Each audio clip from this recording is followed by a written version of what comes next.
Andan keyin mana bu 5 tal maşın 6 maş tal ekan buni men aytganlik boshqadek pulini azan qilib urib beray.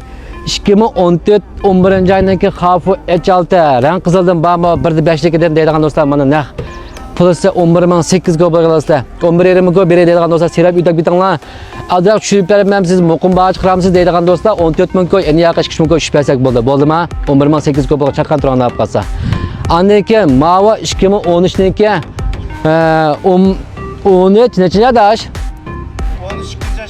2013 ikinci ayınki polisi o 2008 go bakaydı valla siz.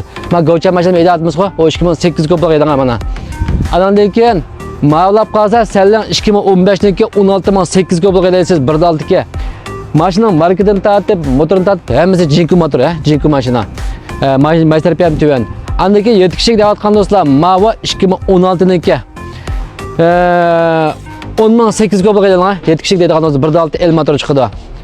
Muş maşındaki mana aldırıp mı köy sana da maşındaki bak bu pakiz maşında kasaptan keyne bakalım aldı pakiz kırıldı maşına yani 2017'den maşında balla 10.800 go bulgaydı alırsa ma 10.500 go bereydi qalsa serap yutak bitan düşmeydi az 7.000 go 5.000 go berdiğin vakiy man 50.000 go bermeydiğin vakiy maniki 1.5 motor çıkdı maysar piyat tüven o 7 ikinci ayının maşında maşında usqan bir köz itimiz var içine ya arım yükünü qıpırımız var bol kesmeler boldu dep qilib qolsa men verishini arim yo'llab beray.